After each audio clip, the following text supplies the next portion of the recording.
That's not an odd thing for me to pray about. Sometimes it's kind of clear, sometimes it's not clear. And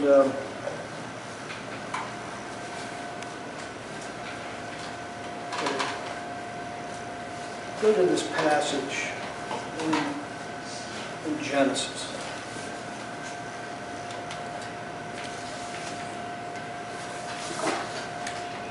It's about Hagar. Up to this point, God has revealed himself in different ways. It's interesting what happens in this passage. To me, it's this passage, and there's several passages.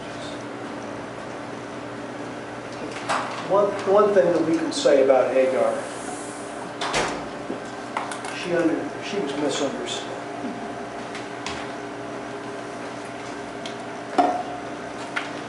She was an immigrant from Egypt. And really, in the place that she was at, in the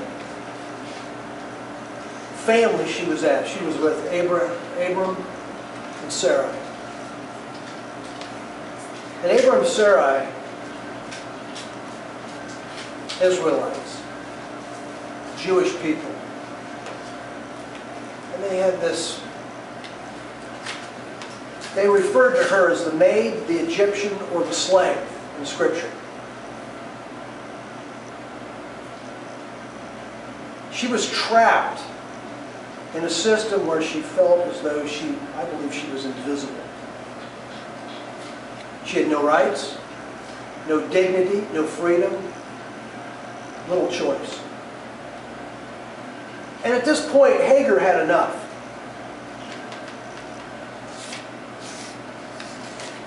Abram and Sarai were promised, Abraham was promised these descendants as many as the sand of the sea, and descendants as much as the stars of the sky. They were up in years, and he tried to conceive.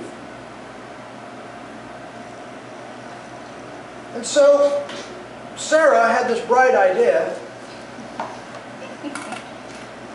Hey, I know how we're going to have children. There's this Egyptian slave that we have. You lie with her, and guess what? We probably will have kids.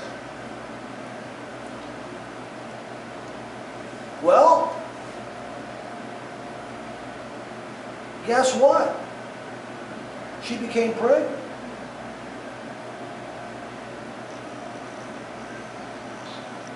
Well, it really wasn't working well. All of a sudden, Sarah became jealous. And then blamed Abram. This is all your fault. I don't know, does it sound like you're home or something? You know? How about your relationships? And it was strife time. She was only there to serve a purpose. And I don't think Abram and Sarah noticed that when Hagar left the house that one day, that she was actually running away. How do you deal with your problems?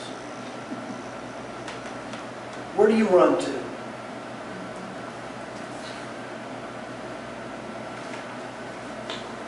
It's hard to face reality sometimes, isn't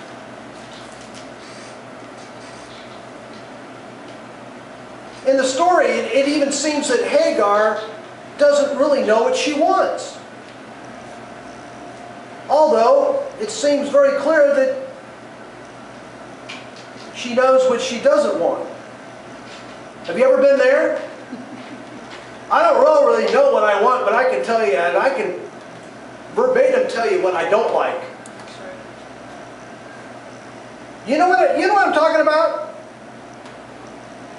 You know what you don't want, but you don't really know what you need. This is the human condition. It's always easier to complain or not like the circumstances that you face, but having a real vision and a plan for a better life, well, you know how it is. Anyway, Hagar doesn't want to be treated anymore as a non-person. I believe she's tired of being used, underappreciated, and mistreated. Hagar wants out, and so she decides to run away. And even in her running away, she doesn't know where she's going. But anything seemed better than living with Abram and Sarah. Misunderstood. Who gets you? Who really gets you? Who really understands you?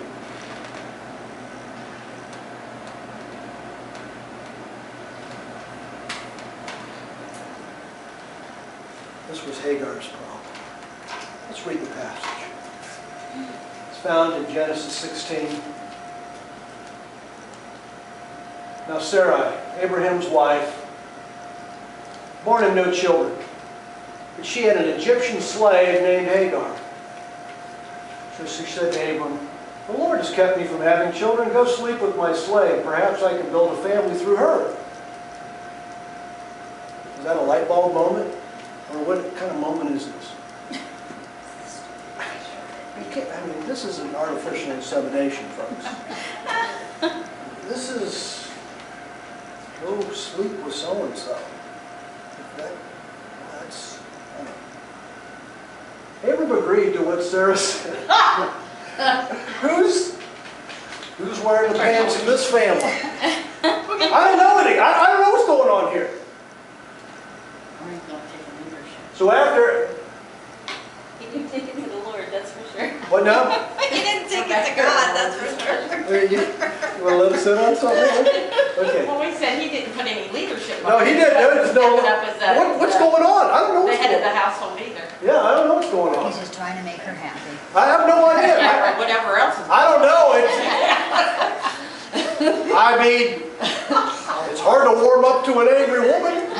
I mean, I don't know. I don't know what's going on here. But anyway, Abram agreed to what Sarah said. So after Abram had been living in Canaan 10 years, Sarah, his wife, took her Egyptian slave Hagar and gave her to her husband to be his wife.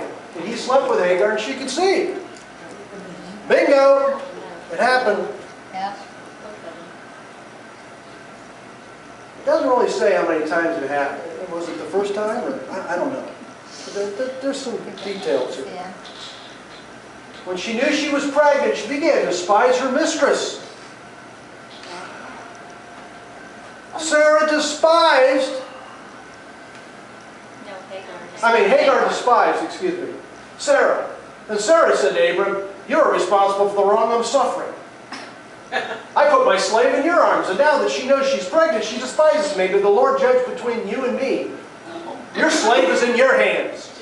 It's your problem now. This is your slave. This is my slave anymore. You ever do that with the kids? Your child. Your kid. Yeah. Your dog. Your dishes. But anyway, I mean, we can go all sorts of stuff. Your slave is in your hands, Abram said. Do with her whatever you think best. And Sarah mistreated Hagar. Oh, that was a good plan. That's what's best. I'll just mistreat her then. Okay, she's pregnant. Her hormones are probably, I have no idea where she is. And now she's being rejected. And now she's being mistreated. So she fled from her. The angel of the Lord found Hagar near a spring in the desert. Well, that's just a nice little, a spring in the desert. Isn't that where, how about your life? Going through some tough times. You know, there is a spring in that desert. What are you going to do in the desert, man? You got to go to the spring. It was the spring that was beside the road to Shur. I guess if you didn't know where that was, but now you do. And he said, Hagar, slave of Sarah, where have you come from and where are you going? And this is our great God again. He already understands it. He wants her to start talking. Some of us, we're never going to, we need someone to talk to, don't we? We need a safe place to be able to unwind, to be real. And that's our God. This is a safe place. He says, I'm running away from my mistress Sarah. She answered, I'm just running away. I don't know what I'm doing. Just that confession alone is huge, maybe for some of us. You know what? I'm just running. I'm not facing things. I'm dodging things. And the angel of the Lord told her. That was interesting here. It says, wait a minute. The angel of the Lord. Now some people think the word the angel of the Lord in Scripture, that refers to Jesus. Some people believe that. He's more than an angel. And the word angel, I know in Greek oftentimes means messenger. What? Messenger. Okay. Hebrew. In the Greek. Like in the Septuagint, the people, the Jewish people would read the Septuagint, which is the Greek translation of the Old Testament. They would not read Hebrew. Then the angel of the Lord told her, go back to your mistress and submit to her. There's a thought. What? We're going to go through this passage. I think sometimes what we need to do is face life instead of escape life. I think we want to run, we want to hide, we want to duck, we want to dodge. Submit to her. She did have an attitude. She was not too happy about it. And she was starting to gloat, I guess, probably, to Sarah. The angel added, I will increase your descendants so much that they will be too numerous to count. The same blessing that Abraham had was falling on Hagar. And the angel of the Lord also said to her, you are now pregnant. Sounds like the angel of the Lord knew all along what was going on. All of a sudden, when someone tells you something that no one else should know, that only you know, what happens to you? So, your eyes open up a little bit.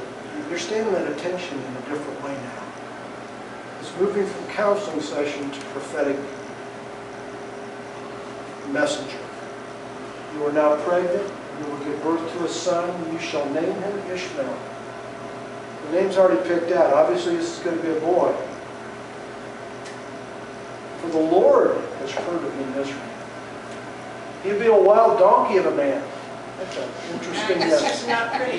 Hello. I mean, what does that mean? He's going to be bucking everything. Too much testosterone. How do I feel about that? You'll be a donkey of a man. His hand will be against everyone. What a prophetic word here. And everyone's hand will be against him, and he will live in hostility toward all his brothers.